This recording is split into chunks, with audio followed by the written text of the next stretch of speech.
자, 우리가 함께 말씀을 드리고 또 인사한 것처럼 오늘 우리는 종료주일로 지키는 날이지요. 예수님은 오늘 예루살렘으로 입성하셨습니다. 예루살렘에서 백성들은 호산나 외치며 예수님을 맞이했고 예수님은 성전에 들어가셨어요. 이 성전은 헤롯 대왕이 자신의 위엄을 뽐내기 위해 그리고 이스라엘 종교 지도자들의 마음을 사기 위해 화려하고 웅장하게 증축하였던 헤롯 성전이었습니다. 예수님은 성전에 들어가셔서 매매하는 자들을 내쫓아 버리십니다. 돈 바꾸는 자들의 상과 비둘기 파는 자들 의자를 엎어 버리셨어요. 그리고 상업을 위해 성전에 들어가는 자들을 허락하지 않으시며 말씀하십니다. 13절입니다.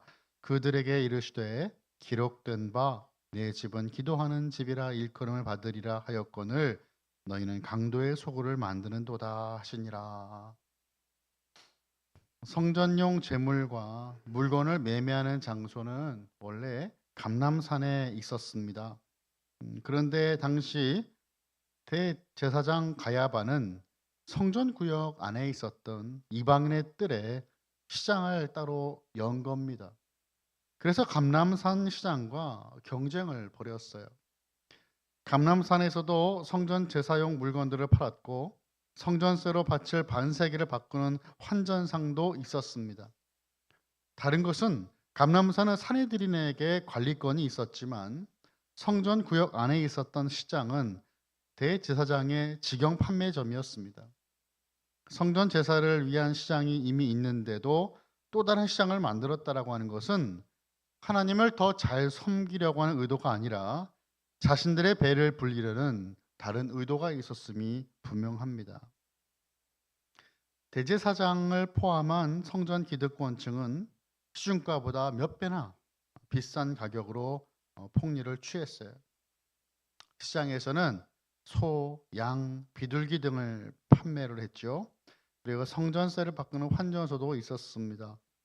성전뜰에서는 당연히 물건을 사고 파는 장사가 상식적으로 그리고 율법적으로도 불가능했지만 성전 확장 공사를 하였던 헤롯 성전의 특징을 절묘하게 이용했습니다.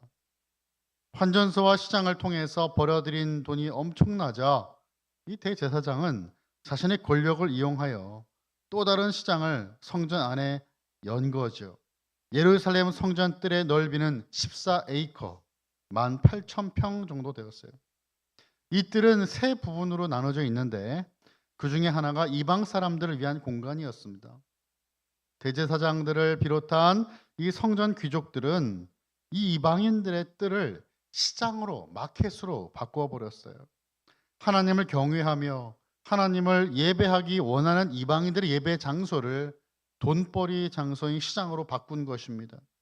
이방인들의 뜰에서 장사꾼들은 한쪽에서는 돈을 바꾸어 주고 다른 한쪽에서는 제사에 필요한 비둘기나 양이나 소를 팔았어요. 상상해 보십시오. 하나님을 예배하러 갔는데 동물들의 울음소리, 그들의 그 냄새와 또한 수많은 사람들의 잡상인들의 소리들이 오고 갑니다. 과연 성전이 맞습니까? 이 사람들이 상점을 연 곳은 헤롯이 확장한 영역에서만 허용을 하였습니다. 장사하는 것은 원래 성전 테두리 바깥이기 때문에 율법에 어긋난 것이 아니다라고 했던 거죠. 이들은 교묘하게 법망을 피해서 자신들의 사리사욕을 채우는 일을 하고 있습니다. 오늘 본문에서 예수님은 비둘기를 팔고 있는 자들의 그 의자를 엎으셨다라고 그렇게 말씀이 되어 있죠. 비둘기는 가난한 자들이 바치는 제물이었습니다. 당시 제물로 바치는 새에 대한 요구 조건이 아주 까다로웠어요. 그래서 성전 관계자가 제사용으로 이것이 적합한지 아닌지를 검사를 의무적으로 했어요. 하나님은 성전 세금이나 제사 비용으로 백성에게 짐을 지우시는 분이 아니죠. 굉장히 삶이 어렵기 때문에 살기 힘들기 때문에 비둘기를 대신 하라고 하셨던 것인데 오히려 이것을 악용을 합니다. 성전의 권력자들은 세금과 재물에 대한 엄격한 잣대로 이들의 이윤을 취하고 있습니다. 가난한 백성에게 무거운 짐을 구가하고 있는 거예요. 13절에 예수님은요, 기록된 바 내 집은 기도하는 집이라 일컬음 받으리라라고 말씀을 하시는데, 이 말씀은 이사야서 56장 7절의 말씀을 인용한 말씀입니다. 하나님의 성전은 정말 그렇습니다. 기도하는 집, 만민이 예배하는 곳입니다. 만민이 뭐 어떤 의미죠? 모든 사람들입니다. 이스라엘 사람만이 아니라 모든 사람들, 모든 인종과 민족이 예배할 수 있는 곳이 바로 하나님의 집, 성전이지요. 그럼에도 성전 책임자들은 재정을 획득하는 수단으로 성전을 악용합니다. 강도의 소굴이라고 말씀하신 것은 예레미야 7장 11절을 근거로 하고 있어요. 말씀을 잠깐 보시면 내 이름으로 일컬음을 받는 이 집이 너희 눈에는 도둑의 소굴로 보이느냐? 보라, 나 곧 내가 그것을 보았노라. 여호와의 말씀이니라.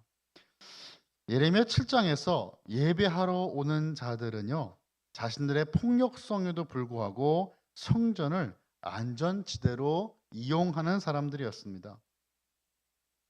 예수님 당시 성전의 강도는 누구입니까? 성전을 안전지대로 삼았던 이들은 바로 제사장들이었죠. 자신들의 권력을 이용한 사람들. 제사장들은 로마의 보호 아래서 손쉽게 수익을 얻고 있습니다. 예수님은 선지자들을 통해 알리신 이 하나님의 원대한 계획을 깨우쳐주고 계신 거죠. 유대 민족주의자들의 이 편협한 사고와 우월주의, 탐욕으로 가득 채워진 성전의 모습을 우리 주님은 비판하고 계십니다. 20세기 유대교 신학자 아브라함 헬셀이 쓴 예언자들이라는 책에 실린 글인데요. 이 말을 들어라. 가난한 자들을 짓밟고 흙에 묻혀 사는 천덕이의 숨통을 끊는 자들아. 되는 작게 추는 크게 만들고 가짜 저울로 속이며 등뼈까지 팔아먹어야지.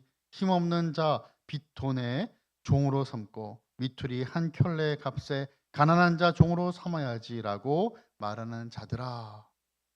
이게 예언자 아모스의 외침을 자신의 언어로 표현을 한 것이죠. 헷셀에 의하면 구약의 예언자들은 내일의 일을 점치지 않았어요. 예언자들은 사회의 악에 민감했고 역사 현장에 있었고 당대의 사회에 하나님의 뜻임에도 불구하고 아니다라고 하는 그 말들을 분명히 선포했던 사람들이었다는 거죠. 그래서 그들의 입은 날카로운 칼이었고 하나님의 화살통에 꽂아주신 날카로운 화살로 비유가 되었습니다. 헷셀은 구약의 예언자들처럼 1960년대 흑인 민권 운동이 본격화되면서 거리로 나왔어요. 평신도들을 조직해서 마틴 루터 킹 목사님과 함께 흑인 민권 운동은 물론 베트남 전쟁 반대 운동 대우를 이끌었습니다. 그의 글이나 설교 역시 구약의 예언자만큼 아주 날카로웠어요. 그는 당시 닉슨 정권을 향해 이렇게 외쳤습니다. 우리는 개인적으로뿐 아니라 국가적으로도 미쳐 있다. 우리는 살인을 금지하고 살인자들을 체포하면서 다른 한편으로 전쟁을 일으켜 한 민족을 몰살하고 있다.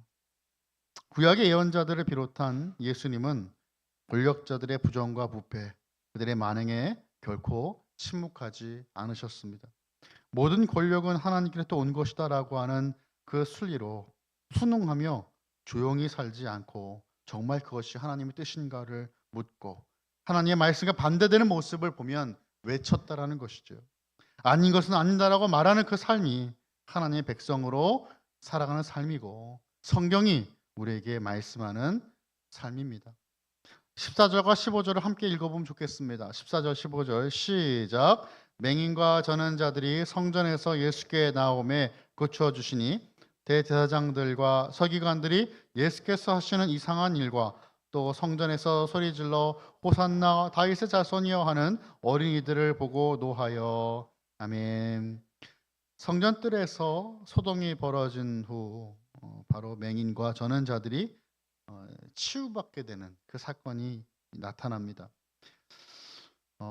지금 이 마태복음에 있는 이 본문의 이야기는 공관복음에서 유일하게 마태복음에만 기록되어 있어요. 예루살렘 입성 때 구호를 외쳤던 그 구호를 이제 성전 안에서 아이들이 따라 외칩니다. 성전 안에서 벌어지는 이러한 일들에 종교 지도자들이 아주 당황을 합니다. 그리고 철부지 아이들을 향해 분노합니다. 이들의 반응을 지켜보신 예수님은 시편 8편 2절의 말씀으로 이들을 책망하시는데 16절의 말씀은 제가 읽겠습니다. 예수께 말하되 그들이 하는 말을 듣느냐? 예수께서 이르시되 그렇다. 어린 아이가 아기와 젖먹이들의 입에서 나오는 찬미를 온전하게 하셨다이다 함을 너희가 읽어본 일이 없느냐 하시고. 여러분 시편 8편을 읽어보셨을 겁니다. 시편 8편을 읽어보시면 창조주 하나님에 대한 그 위대하심을 찬양하는 찬양, 그죠? 어린 아이와 젖먹이의 고백이 어떻게 하나님 대적하는 이들을 침묵하게 만드는지에 대한 찬양이 기록되어 있어요. 어린 아이가 가르침의 모범이 되는 것으로 나타납니다. 이들이 아마 순수함, 그리고 진실됨, 그리고 겸손함 때문일 거겠죠. 물론 이 아이들이 모든 것을 알고 그렇게 고백한 것은 아니겠지만 중요한 것은 무엇입니까? 하나님께서 이들의 고백을 들으시고 그것을 정말 그처럼 사실이 되게 하셨다는 것이 중요하죠. 예수님은 종교 지도자들이라면 당연히 알고 있어야 될 이 구약의 말씀을 읽어보지 못했느냐며 그들의 명예와 자존심에 상처를 입히시면서 더욱 분노케 하셨어요. 예전에는 피하셨고 맞닥뜨리시는 것을 오히려 꺼리셨지만 이제는 그렇게 하지 않으세요. 예수님의 십자가 사건이 오기 때문에 이제는 종교 지도자들과의 대립이 더욱더 분명하게 드러납니다. 하나님의 때가 가까이 왔기 때문이에요. 장면이 바뀌죠. 다음날 이른 아침이 되었습니다. 예수님은 예루살렘 성으로 들어오시는데 예수님이 시장하셨다라고 18절에서는 말씀합니다. 때마침 멀리 잎사귀 있는 한 무화과 나무를 보셨고요. 가서 보시니까 그 나무에는 잎사귀 외에 아무것도 달려져 있지 않았습니다. 그러니까 이파리는 무성하지만 열매가 없었던 거죠. 열매를 맺어야 될 때 열매를 맺지 못한 것이 문제였어요. 열매를 적게 맺는 것이 문제가 아니라 아예 열매가 없는 게 문제입니다. 이 무화과는 그렇습니다. 첫 번째 열매를 못 맺은 무화과 나무는 여름 내내 열매를 맺지 못합니다. 열매가 없는 무화과를 보신 예수님은 19절에서 이렇게 말씀하셨어요. 우리 함께 볼까요? 시작. 길가에서 한 무화과 나무를 보시고 그리로 가사 잎사귀 밖에 아무것도 찾지 못하시고 나무에게 이르시되 이제부터 영원토록 내가 열매를 맺지 못하리라 하시니 무화과 나무가 곧 마른지라. 아멘. 무서운 말씀이죠. 저주의 말씀을 하셨어요. 예수님이 정말 배가 많이 고프셨나 봐요. 그죠? 예수님이 시장하셔서 무화과 나무에 무엇이나 보러 오셨다가 열매는 없고 잎만 무성하자 화가 나셔서 저주하신 것입니까? 그렇지 않습니다. 예수님은 하나님이십니다. 하나님이신 예수님은 전지전능하신 분이에요. 여러분 전지하다라는 말이 무엇입니까? 모든 것을 알고 계신 분이다라는 거죠. 전능하다라는 것은 모두 능력이 예수님께 속했다라는 말입니다. 예수님은 하나님이시기 때문에 전지전능하신 분이에요. 열매가 없다는 것을 모르실 리 없어요. 예수님은 분명 멀리서도 이 무화과 나무에 열매가 없다는 것을 이미 알고 가셨어요. 알고 계시는데 앞으로도 영원히 열매를 맺지 못할 것이라고 왜 저주하신 것입니까? 바로 제자들을 위하여 알려주시기 위해서 메시지를 담고 말씀하신 거예요. 20절입니다. 함께 보겠습니다. 시작. 제자들이 보고 이상히 여겨 이르되 무화과 나무가 어찌하여 곧 말랐나이까. 제자들이 봤을 때도 이상한 겁니다. 평소 예수님이시라면 이렇게까지 과격하게 말씀하시거나 행동하지 않으실 텐데 분명 의미가 있다. 뜻이 있으시게 그렇게 하셨다라고 믿었고 제자들은 예수님께 물어본 겁니다. 어찌하여 말랐나이까. 21절 22절 함께 또 보겠습니다. 시작. 예수께서 대답하여 이르시되 내가 진실로 너에게 이르노니 만일 너희가 믿음이 있고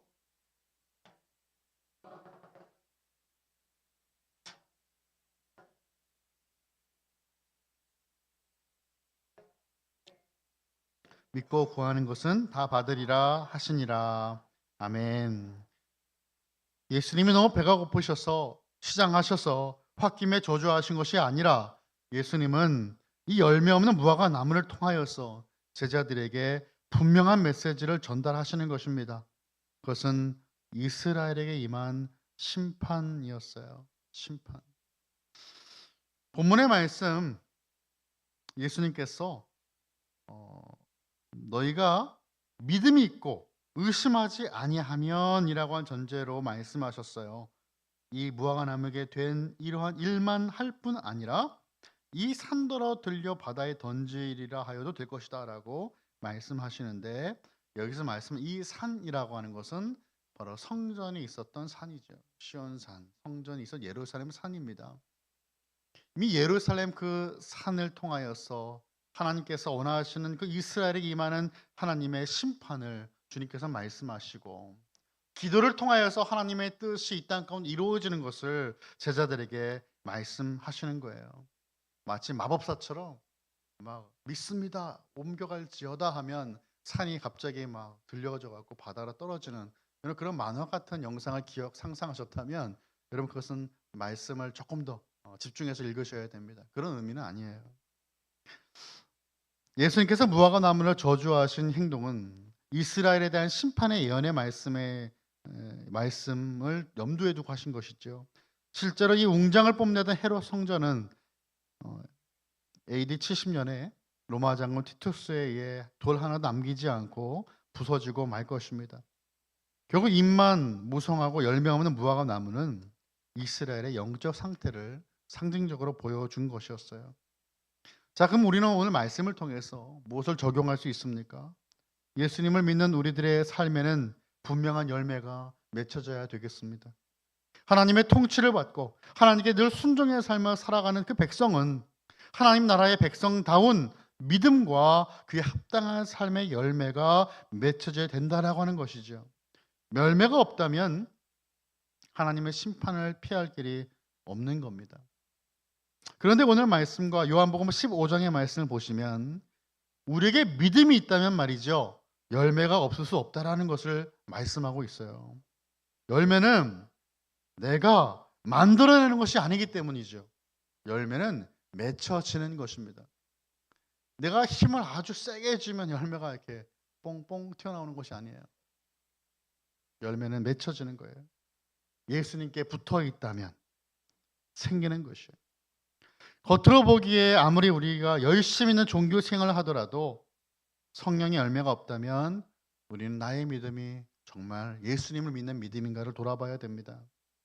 사랑, 희락, 화평, 오래 참음, 자비, 양성, 충성, 온유, 절제, 이러한 예수님을 닮은 성품 변화가 일어나야 한다는 것이죠. 빛의 열매들이 맺혀져야 되는 것입니다. 영어로 하면 이런 표현이 있어요. What would Jesus do? 예수님이라면 어떻게 하셨을까? 내가 맞닥뜨린 모든 상황마다 나의 삶 가운데 예수님이라면 어떻게 하셨을까? 이것을 묻는 거죠. 예수님께서 원하시는 삶의 행동들이 우리의 삶에 하나씩 둘씩 일어날 때 그 빛난 열매들은 우리의 삶에 가득하게 풍성하게 맺혀지는 것입니다. 오늘 본문이 예수님의 성전 정화 사건은 교회의 본질이 무엇인지 우리에게 말씀합니다. 성전의 정화 사건은 성전의 상업화를 꾸짖으시는 사건일 뿐 아니라 이 성전에 파괴될 것이라는 것을 암시하시는 상징적인 말씀이에요. 그러면 성전은 무엇으로 대체가 될까요? 바로 예수님으로 대체가 된다는 것이죠. 성전으로 이 땅에 오신 그 예수님.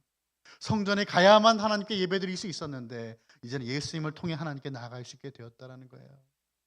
그리고 만민이 기도하는 집이라고 성전을 말씀하셨는데 우리가 기도할 때 어떻게 기도합니까?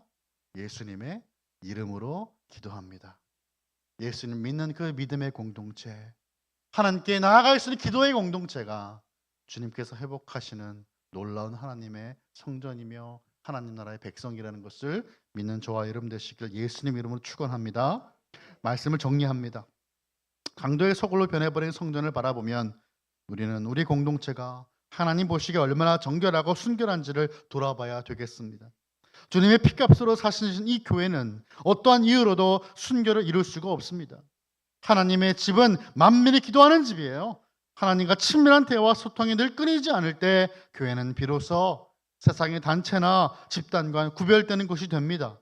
이렇게 하나님 앞에서 많은 열매를 맺고 거룩하고 정결하게 하나님과의 교제가 예수님 안에서 이루어지는 저와 여러분 모든 칼빈교회 성도 다 되시기를 예수님의 이름으로 간절히 축원합니다.